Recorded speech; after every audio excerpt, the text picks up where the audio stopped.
Part 4. Lower Fire Month, 9th month, Day 3, 6:22. Having parted ways with Gazef, Climb wiped his sweat with a wet towel and headed for a place completely different from the main hall. The room he was currently in was as wide as the hall he was in before. It was filled with many people engaged in conversation. A delicious aroma was mixed in with the warm atmosphere, rousing people's appetites. It was the mess hall. Climb walked through the bustle of noises and stood behind a line of people. Like the person before him, he grabbed one of the dishes that was piled high. On his tray he placed a wooden plate, a wooden soup bowl, and a wooden cup. He was served his meal in an orderly fashion. A large steamed potato, barley bread, white stew with small bits of meat and vegetables, cabbage pickled in vinegar, and a single sausage. From Climb's point of view, it was quite a luxurious meal. As the food made its way onto his tray, Climb smelled a sumptuous aroma and felt it stimulate his stomach. He proceeded to look around the mess hall. The loud soldiers ate their meals while engaging in superficial conversations, such as what they were doing on their next day off, today's food, families, and their trivial duties. Climb found an empty seat and made his way there through the bustle of noise. He sat on a space in a wide bench.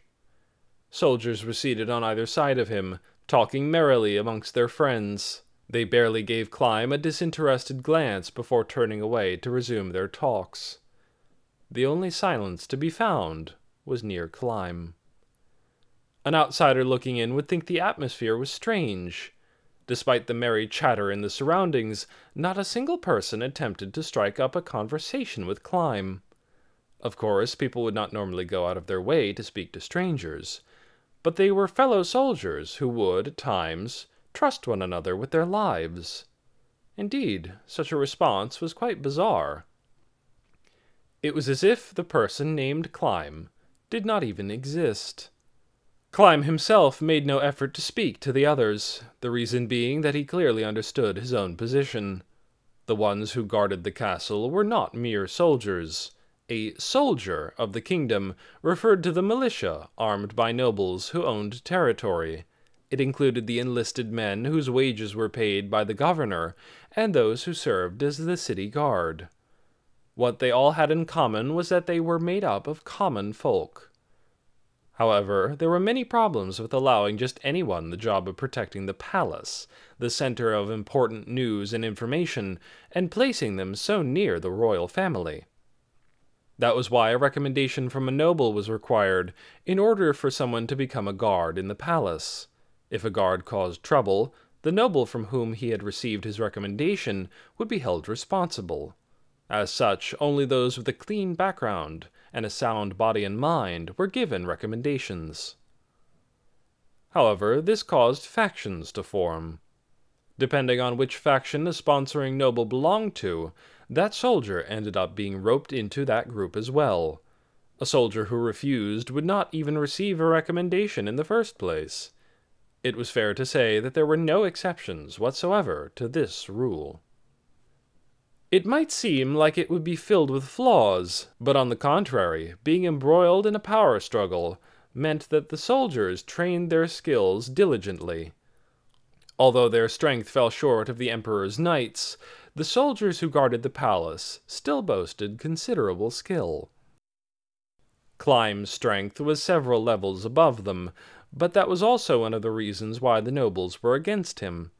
They could not stand the fact that he was stronger than the soldiers they had recommended themselves. Of course, there could be an instance where nobles who sponsored soldiers did not belong to any faction. However, with the current power struggles of the kingdom between the royalty faction and the nobility faction, there was only a single noble who could come and go between them like a bat.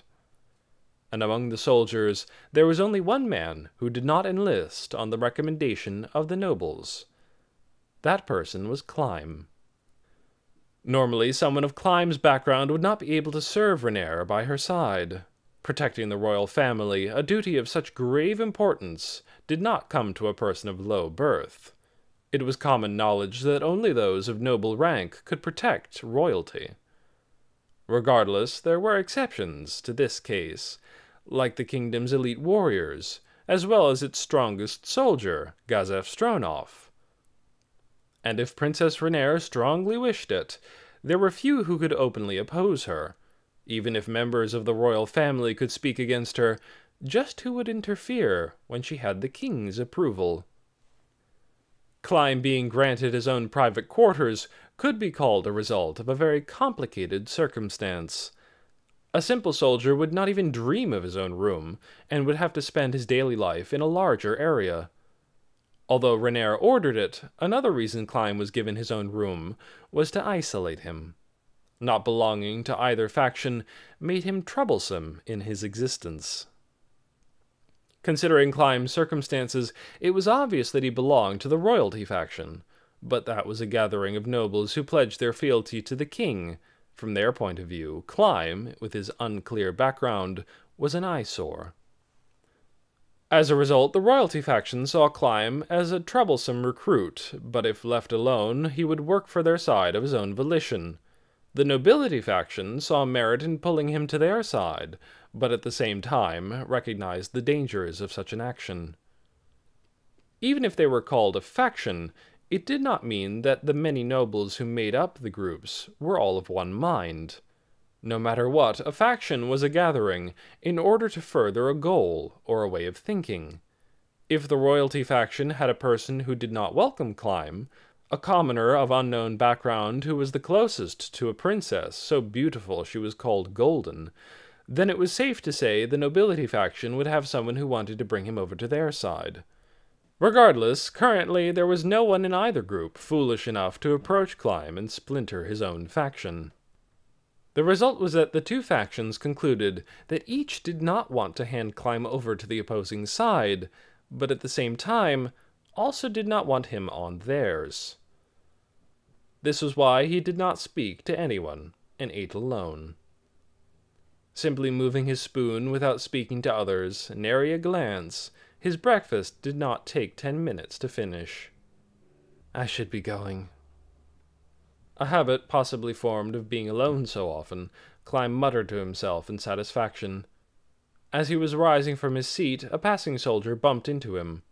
The soldier's elbow touched the wound from Gazef's training, causing Climb, his expression still blank, to stop his feet. The soldier continued to walk by without a word. Needless to say, the soldiers around him did not say anything either. The few who saw the incident frowned slightly, but did not speak. With a long sigh, Climb grabbed his empty plate and walked on. This type of incident was an everyday occurrence. He felt it fortunate that he didn't happen when he had a bowl of hot stew. Sticking out a foot to trip him, or bumping into him on purpose and faking it as an accident, such behavior was quite common. However, what of it? Climb calmly walked forward. Those people could not do any worse, especially if he was in a place with as many eyes as the mess hall.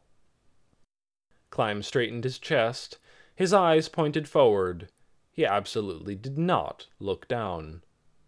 If he were to appear unsightly, it would be a slight against his master, Renaer.